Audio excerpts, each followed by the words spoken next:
Ibu Saudara di rumah masing-masing, kita mau satukan hati kita mau fokuskan jiwa kita pada pagi hari ini. Kita menyatakan sebab Dia Allah yang luar biasa, Dia Allah yang baik. Terima kasih Tuhan, terima kasih Bapa yang baik. Pagi hari ini kami datang Tuhan, kami rindu untuk memuaskan setiap kami Tuhan. Kami mau lupakan segala apa masalah kami, kami mau tinggalkan semua di belakang kami Tuhan. Pagi hari ini kami mau pandang Tuhan dalam kehidupan kami, Allah yang sumber kekuatan dalam kehidupan kami Tuhan. Haleluya.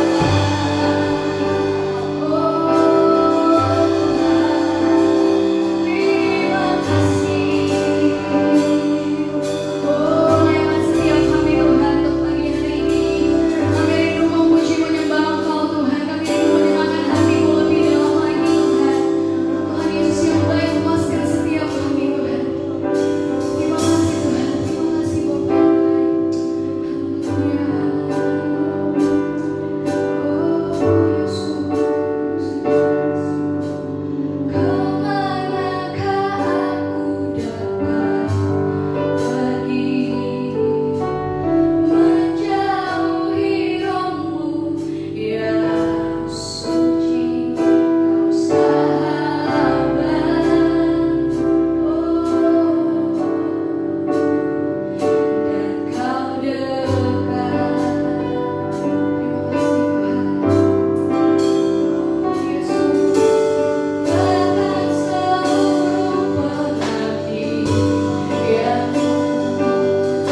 perkara yang tidak kami bisa pikul di dalam Engkau.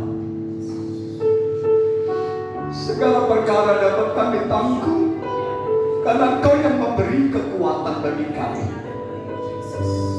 Kerjakanlah terus dalam hidup kami Bapa, sehingga apapun yang kami hadapi, baik kami umat-Mu yang ada di rumah Tuhan, baik umat-Mu yang sedang menyaksikan live streaming, kami tetap berkata, kami bisa menanggung apapun yang kami alami, yang kami hadapi, karena Yesus beserta dengan kami, karena Kristus ada bersama-sama dengan kami.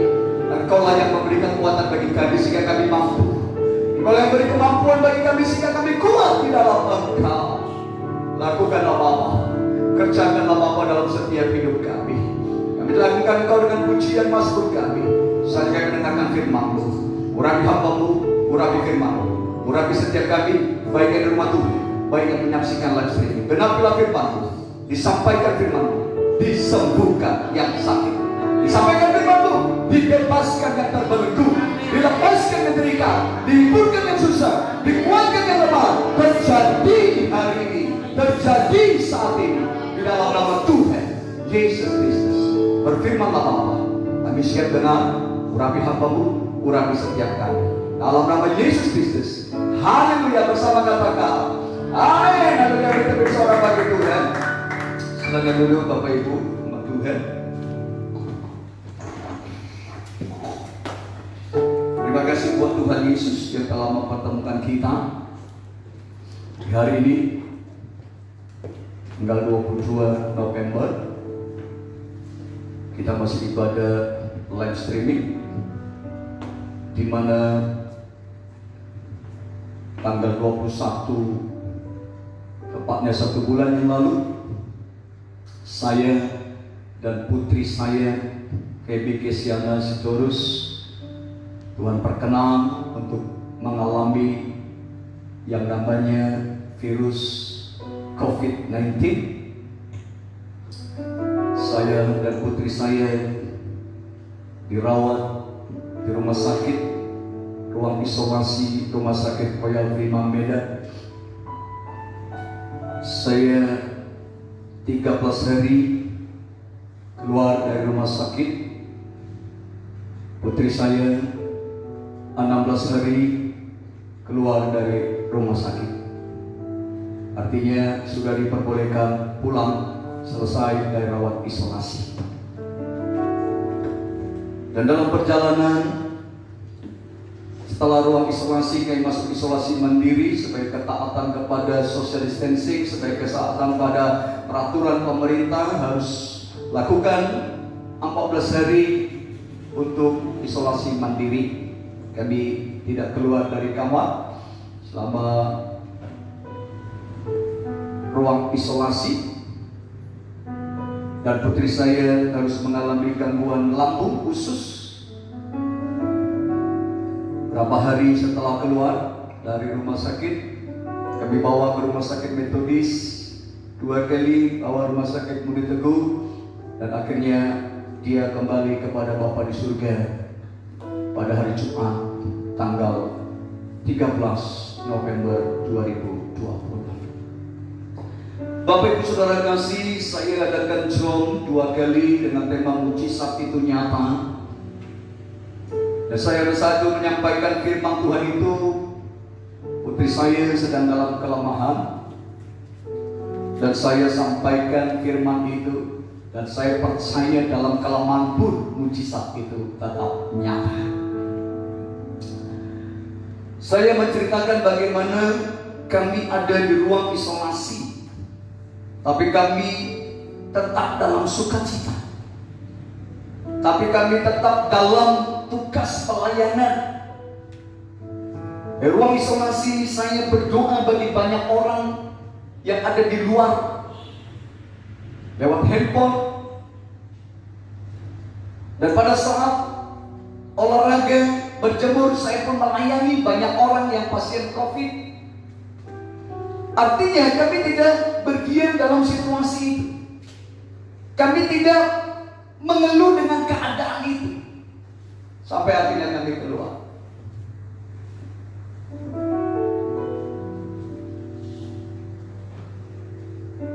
Mari kita lihat sebentar firman.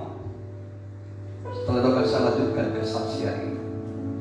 Hari ini kita berbicara perkenanan Tuhan, perkenanan Allah. Mari kita lihat Alkitab kita di dalam Pengkhotbah 3 ayat 11. Kita akan baca bersama-sama dalam Pengkhotbah 3 ayat 11. 1, 2, 3. Ia membuat segala sesuatu indah pada waktunya, bahkan ia memberikan kekekalan dalam hati mereka. Tetapi manusia tidak dapat menyelami pekerjaan yang dilakukan Allah dari awal sampai akhir. Amin. Yang berbahagia yang mendengar firman dan melakukannya dalam kehidupan kita sehari-hari. Saudara kasih, perkenanan Allah. Apa yang dimaksud perkenanan Allah? Saudara, perkenanan Allah adalah satu waktu, satu kairos Tuhan, satu rencana Allah yang sedang dikerjakan dalam kehidupan kita. Perkenanan Allah adalah suatu kerinduan Allah, suatu keinginan Tuhan melakukan sesuatu baik bagi dunia ini, baik bagi kehidupan setiap kita. Korban katakan, Salomo katakan bahwa ia membuat segala sesuatu itu indah pada waktunya. Banyak umat Tuhan di dalam menghadapi situasi keadaan, persoalan, masalah,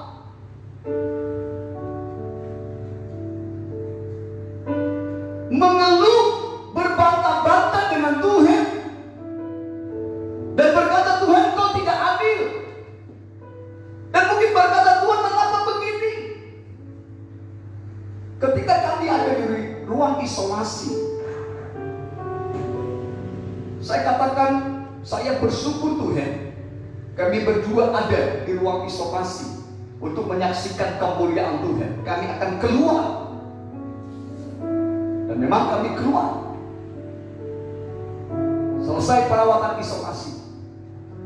Walaupun akhirnya putri saya Tuhan panggil dengan gangguan lampu, tapi itu tidak membuat saya goyah, keluarga saya goyah, istri anak-anak saya mengeluh. Tidak. Perkenanan Allah.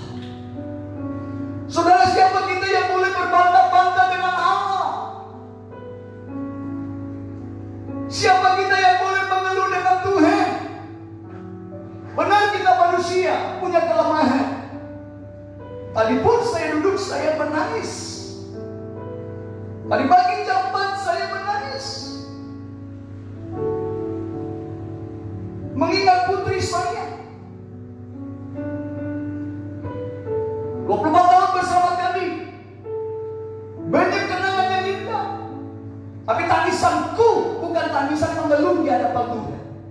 Tangisanku bukan tangisan berkata, Tuhan mengapa, kenapa, kok begitu, kok begini. Tidak, saudara.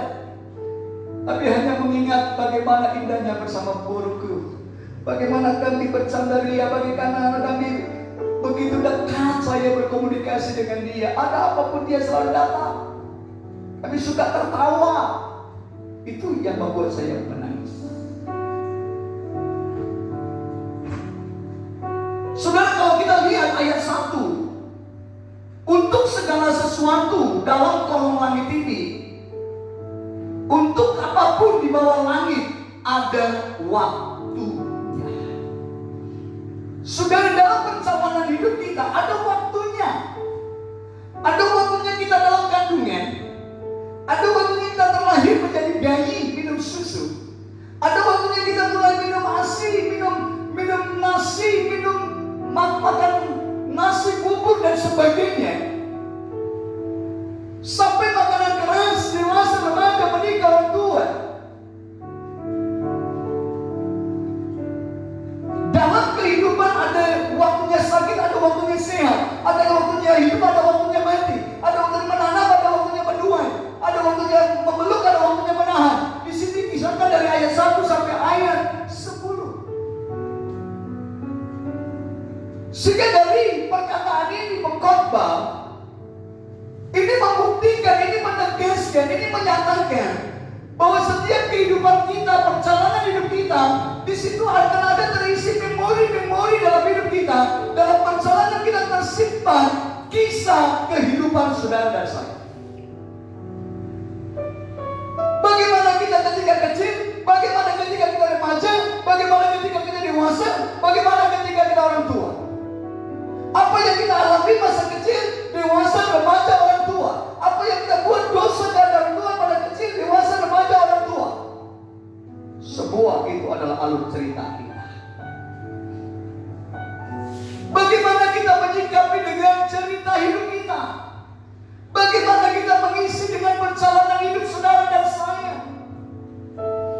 Apakah kita tetap bertahan dengan Tuhan? Apakah kita tetap berpegang teguh dengan Tuhan walaupun situasi tidak sesuai dengan keinginan kita?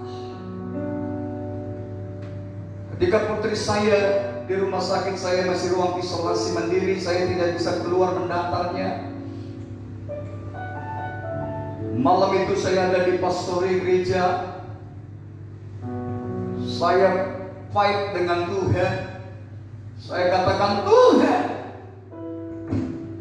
jangan ambil nyawanya. Tuhan, jangan ambil. Aku mau bersama dia melayani.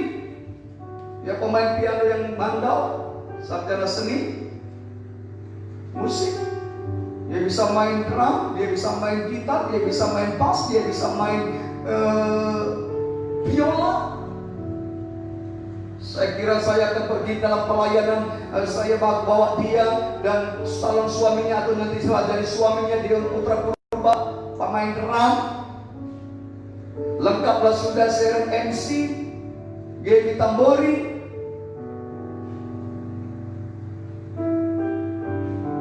Saya katakan, Tuhan jangan ambil, aku akan bawa jiwa-jiwa, aku akan gantikan jiwa-jiwa untuk nyawanya Tuhan. Saya menangis dari malam jam 11 sampai pagi hari. Tapi ketika hari esoknya jam 9, istri saya telepon berdoa karena kondisinya sudah gawat. Tadinya sudah bicara tenang, sudah damai enak, sudah ketawa. Tiba-tiba ada saat dia mengalami situasi. Ini berdoa.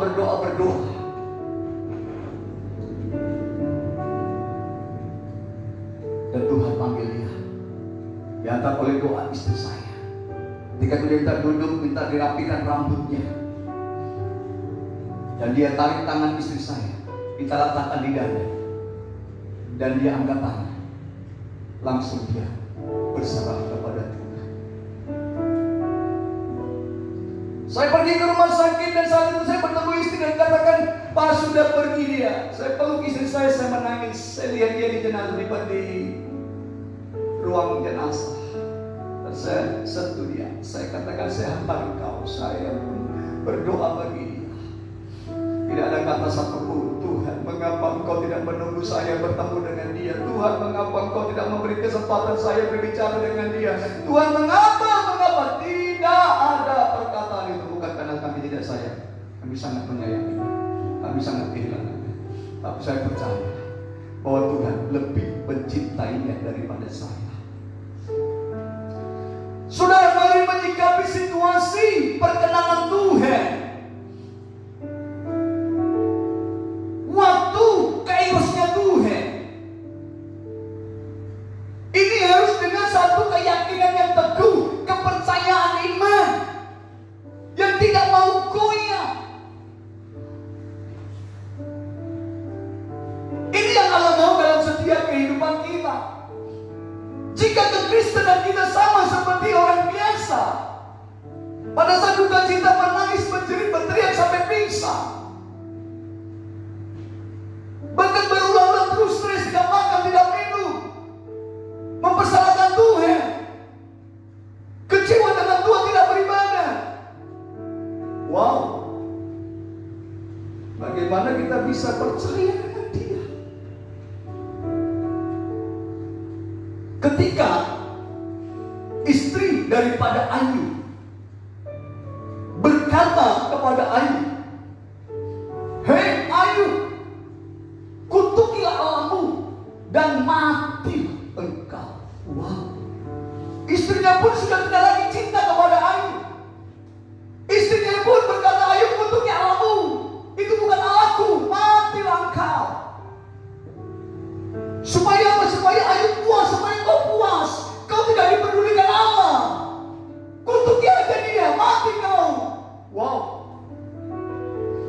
Tapi apa yang Ayub katakan? Engkau berbicara seperti perempuan gila. Masakah kita mau yang baik daripada Tuhan dan tidak mau yang buruk dari Tuhan? Wow. Dalam situasi borok, dalam situasi kehilangan lembu sapi, kambing domba unta, kehilangan 7 anak laki-laki, 3 anak wanita, kehilangan sahabat, kehilangan istri yang menjauh, tapi dia bisa berkata, masakan kita mau yang baik saja dari Tuhan dan tidak mau yang buruk daripada Tuhan. Bapak Ibu jemaat Tuhan tidak pernah memberi yang buruk bagi kita. Maut, kematian, kecelakaan, apapun itu bukan hal yang buruk, itu perkenanan Allah. Bahkan kita berkata tidak ada sesuatu pun di kolong langit yang terjadi karena kebetulan. Karena Allah bekerja dalam segala sesuatu mendatangkan kebaikan. Jadi pada saat kita menghadapkan persoalan rumah tangga, persoalan sakit penyakit, kematian, studi, masa depan yang belum jelas, keuangan, ekonomi, kegagalan apapun, jangan pernah persalahkan Tuhan. Jangan pernah mengeluh dengan Tuhan dan berkata, Tuhan kau gak adil, kenapa orang lain kau tolong? Jangan berkata, Tuhan mengapa hidupku seperti ini, lebih baik aku mati. Dia telah serahkan nyawanya dan dia pasti mengasihi setiap kita. Dia hanya mau kita datang kepada dia. Wahyu 3:20, lihatlah aku berdiri di muka pintu dan mengetuk. Barang siapa mendengar, baiklah yang membuka pintu. Buka pintu, buka pintu. Pada saat kita mendengar membuka pintu, mengapa pintu harus dibuka? Pintu apa yang harus dibuka? Jika orang mengetuk pintu, maka kita akan buka baru-baru yang bisa berkata, Shalom, aku akan masuk. Dan begitu juga Kristus, dia mengetuk pintu hati kita. Dia terus mengetuk hatimu. Dia terus berkata, bertobat, bertobat, percaya kepadaku, serius dengan aku, layani aku. Dia terus mengetuk, dia terus mengetuk, dia terus mengetuk. Ketika kita mendengar, kita membuka pintu. Maka pada saat pintu dibuka, Yesus masuk dan dia menemui kita. Dia bersama dengan kita dan tinggal bersama dengan kita. Perkenanan Tuhan. Bapak Ibu jemaat Tuhan, dimanapun saudara berada saat ini, terlalu banyak kita, terlalu banyak umat Tuhan mengeluh kecewa dengan hidup, kecewa dengan pencapaian, kecewa dengan kegagalan, baik itu pernikahan, baik itu rumah tangga, baik itu pergaulan, baik itu studi. Dan banyak yang sampai bunuh diri. Dan banyak yang sampai tidak bisa mengampuni. Dendam, kepahitan, pergi ke kuasa perdukunan, mencari jimat mantra, kesembuhan dari perdukunan. Padahal itu kekejian di hadapan Tuhan. Putus asa. Merasa tidak ada lagi yang memperhatikan. Merasa tidak ada lagi penolong. Tidak ada lagi Tuhan menolong. Percuma menjadi percaya kepada Kristus. Tidak ada pertolongan. Saudara, seringkali kita merasa pertolongan itu sesuai dengan keinginan kita. Ketika hari Senin sebelum anak saya Tuhan panggil, putri saya Freddy Kesiana Tuhan panggil hari Jumat jam 9:10 pagi. Hari Senin sore saya ditelepon oleh satu ibu hamba Tuhan. Dia bilang, Amang, Pak Pendeta, saya tahu dia menangis. Bapak sangat dekat dengan suami saya. Pak, suami saya pendeta ini saat ini ada di ruang ICU, di rumah sakit, dia koma pendarahan otak. Saudara, saya tidak lagi berargumen, saya langsung menangis berteriak kepada Tuhan. Saya langsung berseru kepada Tuhan, Tuhan, jangan ambil nyawanya. Dia masih dibutuhkan keluarga, dibutuhkan di pelayanan. Tuhan, aku mau dia masih memberikan jiwa-jiwa bagimu. Aku katakan menangis beraung-raung, Bapak Ibu Saudara, saya masih telepon dengan istri. Aku minta nyawanya Tuhan. Aku akan berikan jiwa-jiwa berapapun yang Tuhan mau. Jangan ambil. Hari Selasa saya telepon, bagaimana Bu? Ya Pak, masih pendarahan. Tolong Ibu nanti kalau masuk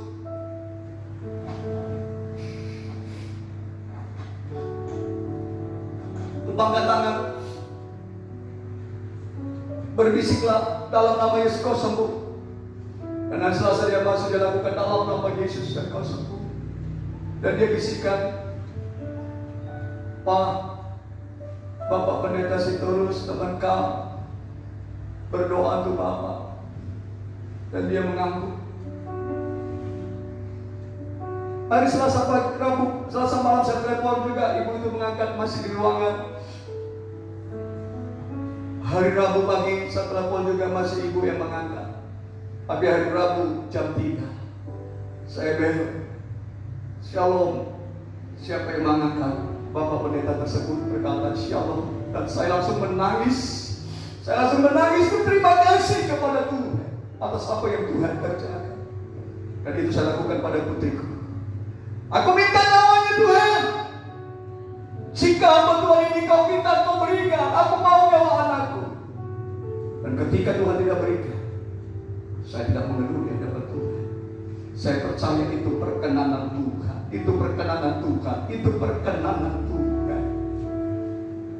Bapak Ibu umat Tuhan dimanapun kau berada, perkenanan Tuhan itu hak mutlak daripada Tuhan. Kairosnya Tuhan itu hak mutlak daripada Tuhan. Kita tidak bisa melawan dia. Kita tidak bisa menolak perkenanan Allah. Karena setiap kita akan mengalami samanya perkenanan Tuhan. Kita akan mengalami kairos-kairosnya Tuhan. Waktu-waktu Tuhan bekerja dalam setiap kehidupan saudara dan saya. Jangan pernah mengeluh kepada Tuhan. Karena pada saat kita mengeluh dengan hidup kita, dengar umat Tuhan, pada saat kita kecewa dengan hidup kita, pada saat kita menangisi diri kita, pada saat kita mengeluh dengan kehidupan kita, maka itu artinya kita mengeluh, kita kecewa dengan pencipta kita. Dan pada saat kita kecewa dengan pencipta kita, maka roh lain akan masuk dalam kehidupan kita. Sehingga pada saat orang yang mengeluh, menyendiri, menangisi diri sendiri, tengah malam pagi hari, sehingga dia pikiran terganggu. Apakah itu pikiran secara fisikis yang terganggu? Tidak.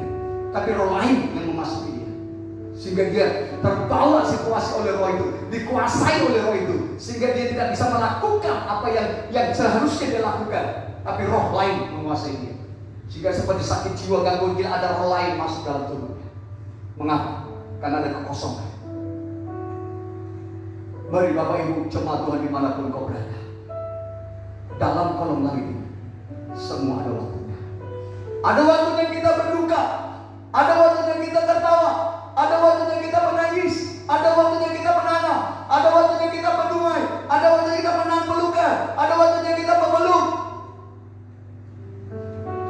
ada waktunya kita menyusun batu, ada waktunya kita melempar batu.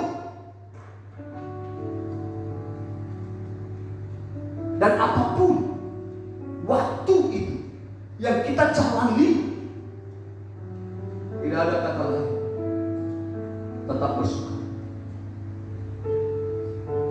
Tetap bersyukur.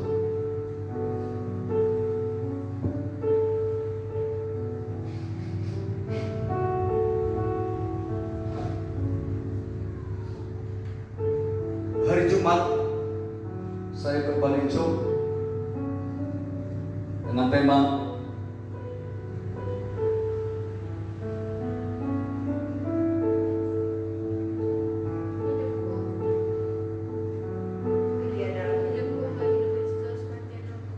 hidupku bagi Kristus, mati adalah keuntungan. Bagaimana Paulus bisa berkata demikian? Karena memang kehidupannya bagi Kristus, sehingga tidak takut menghadapi kematian. Dan saya bangga dengan putriku. Tidak ada kata mengeluh, tidak ada kata papa kecewa dan sebagainya. Dia terima apa yang dia alami. 24 tahun dia bersama dengan kami. Pada waktu dilahirkan istri saya lebih dahulu pecah ketuban, dan dia terlahir dengan tidak bernapas lagi. Dokter beri pemicu jantung, suntik, tidak bergerak. Dia kasih napas buatan tidak. Dokter cuci tangan, masuk ke ruangan, sudah menyerah dan kata sudah meninggal. Dan saat itu saya katakan, Tuhan, jika Kau ambil dia milikku, Tapi jika dia boleh hidup Tuhan, dia akan jadi hamba-Mu, dia akan jadi hamba-Mu, dia akan jadi hamba-Mu. Dan perawat beri napas putar pertama, napas putar ketiga, napas putar keempat, saya saksikan di situ. Pada tuh kelahiran 3 putri saya mendampingi istri saya ada di sampingnya. Dan dia terbuka matanya. Dan dia mulai menangis. Tuhan berikan 24 tahun dia bersama dengan dia. Waktu yang panjang, sekian diberi waktu 15 tahun tambahan. Tapi putri saya 24 tahun diberikan Tuhan bersama kami. Kami tidak boleh egois, kami tidak boleh mengeluh. Karena dia telah diberikan anugerah bonus kepada kami. Seharusnya dia meninggal sejak bayi. Mari Bapak Ibu jemaat Tuhan, kita punya cerita berbeda. Tapi setiap cerita hidup saudara dan saya, di sana Allah yang merangkainya. Jika kita menjadi orang yang taat dan setia dengan Tuhan, Allah merangkai yang baik. Tapi jika kita tidak taat dan setia dengan Tuhan, hidup dalam dosa, ada kuasa kegelapan yang ikut bekerja di dalamnya. Karena mari berpegang teguhlah dengan Tuhan. Setialah dengan Tuhan.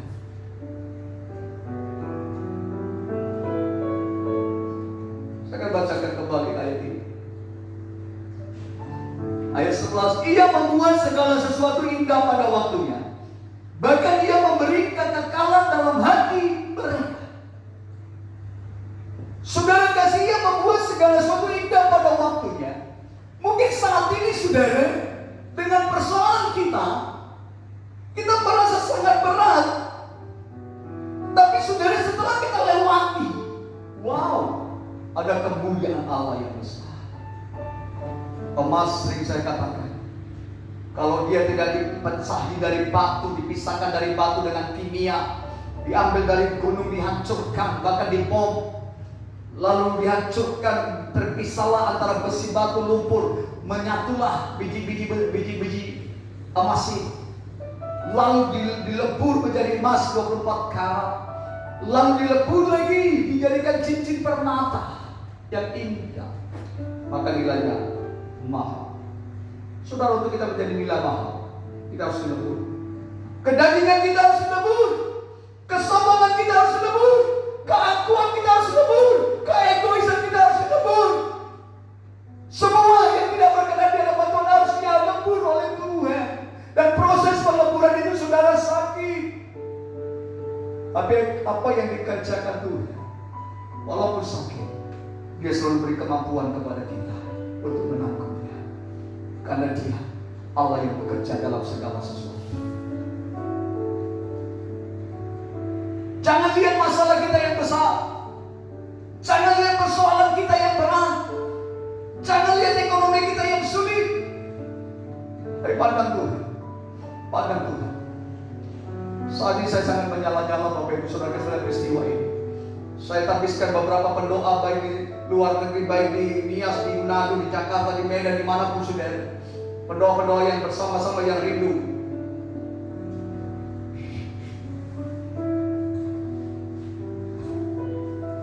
Yang terbeban dengan pelayanan kita. Apa yang saya katakan?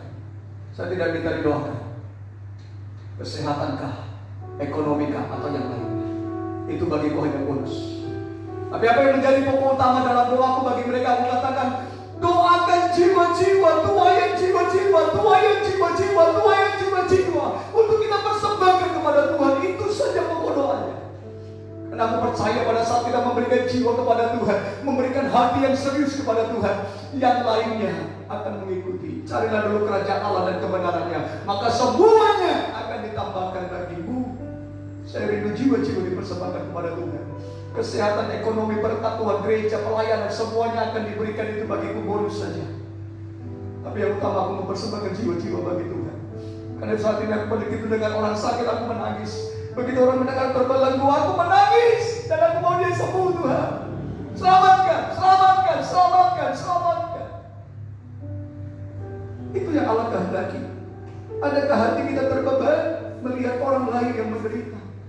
Adakah hati kita terbeban melihat suami yang belum bertobat, istri, anak, keluarga, mertua yang belum bertobat? Apa kita terbeban dengan tetangga yang belum bertobat? Apa kita terbeban dengan saudara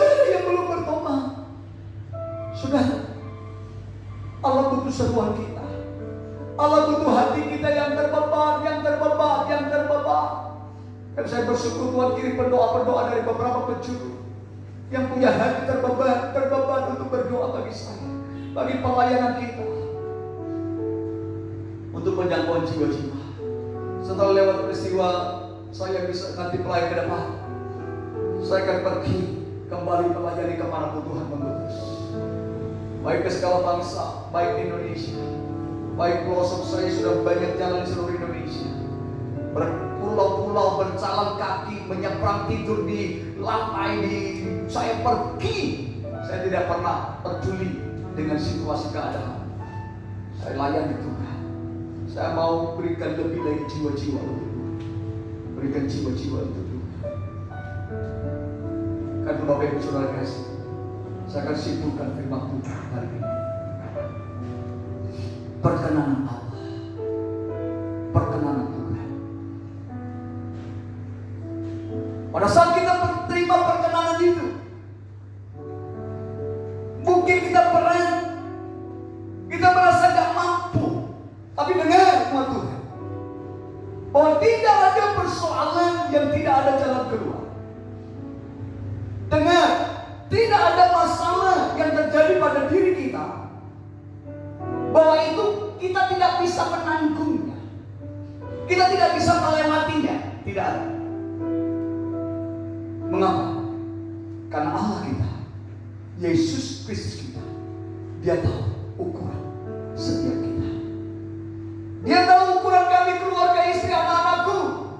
Dia lebih dahulu kuatkan kami, sehingga pada saat anakku, kakak mereka, putri kami dipanggil, kami sudah mempunyai satu iman yang kuat. Kami sudah mempunyai perlengkapan rohani yang bisa menerima itu semua. Karena Allah selalu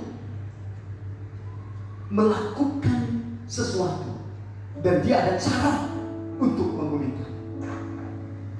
Sehingga Ayub berkata dalam Ayub 42 ayat 2, aku tahu bahwa Engkau sanggup melakukan segala sesuatu, dan tidak ada rencanamu yang gagal. Allah tidak pernah gagal dalam hidup saudara. Tapi mengapa kita merasa gagal? Karena kita yang memberikan kesempatan, kita gagal. Kita tidak bangkit, kita mengeluh. Tapi sesungguhnya Allah tidak gagal dalam kegagalan ini. Karena Dia Allah yang tidak pernah gagal dalam situasi apapun. Mari bangkit umat Tuhan. Mari bangkit. Saya tidak bisa menanggung atau memikul beban saudara. Saya tidak mampu. Sama, saudara tidak bisa mampu memikul salib kami. Kami pun tidak mampu memikul salib saudara. Karena salibku adalah ukuran yang Tuhan berikan bagiku, dan salib saudara adalah ukuran yang Tuhan berikan bagi saudara. Mari pikul salib kita sama-sama.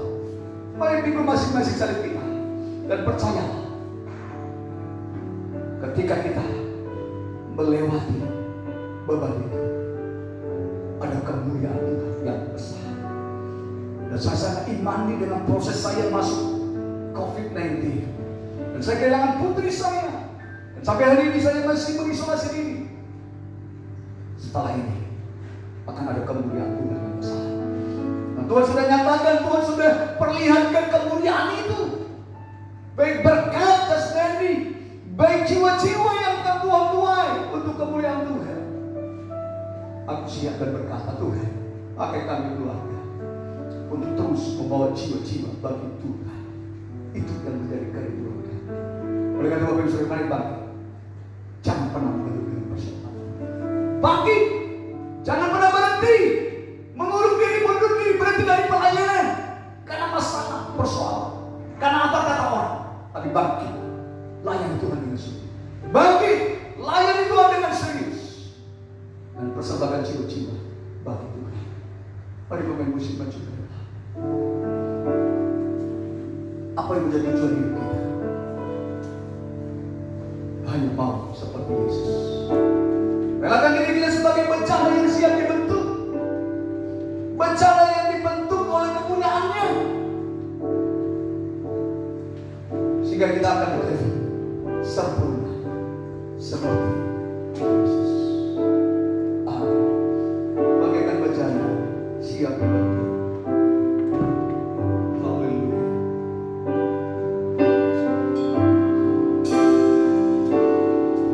Bagaikan bejana siap dibantu, inilah hidupku di tanganmu.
Lawan umatmu, baik umat Tuhan yang menyaksikan live streaming. Setiap kebencian, kepahitan, sakit hati, dendam, kecewa, lemas, perdukunan, santet, mantra, lemas, kesombongan, keangkuhan, perzinahan, percabulan, lemas. Kerjakan Roh Kudus. Lawan dalam nama Yesus. Kerjakan Allah. Bebaskan, lepaskan, rapikan ini dalam nama Yesus. Ya Allah, ya Yesus, kami mau seperti Kau.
Berkati dimanapun umatmu yang menyaksikan live streaming. Tinggal diberkatilah kota kami, diberkatilah bangsa kami, di dalam nama Yesus.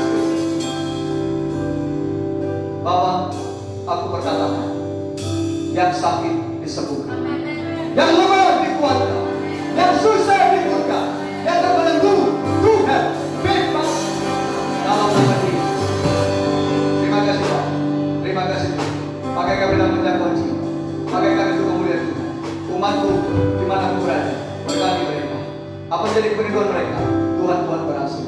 Kami keluarga gembala, Tuhan mengerti, Tuhan tahu setiap kehidupan kami. Kami serahkan semua ke tangan. Pelayan Tuhan yang berbagian hari ini, berkati mereka. Terima kasih Pak, terima kasih Allah ya. Terima kasih Roh Kudus, terima kasih Tuhan. Berkati untuk ibadah kami Pak saat ini. Pada live streaming ini, bagi Bapak kemuliaan hanya Tuhan. Semua Tuhan yang ada di rumah Tuhan yang menyaksikan live streaming, angkat kedua tangan. Terimalah berkat Tuhan. Damai sejahtera Allah Bapa yang sempurna, kasih setia Tuhan Yesus yang sempurna, dan penyertaan Roh Kudus yang sempurna, dan bagian setiap kita mulai hari ini sampai selama-lamanya di dalam nama Tuhan Yesus Kristus. Haleluya.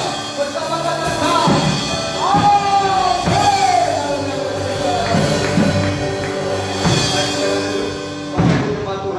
Bapak Ibu yang menyaksikan live streaming dimanapun saudara berada, terima kasih saudara boleh ikut bersama-sama dengan kami. Tuhan Yesus berkati saudara dimanapun kau berada. Salam sehat selalu, salam damai sejahtera. Shalom.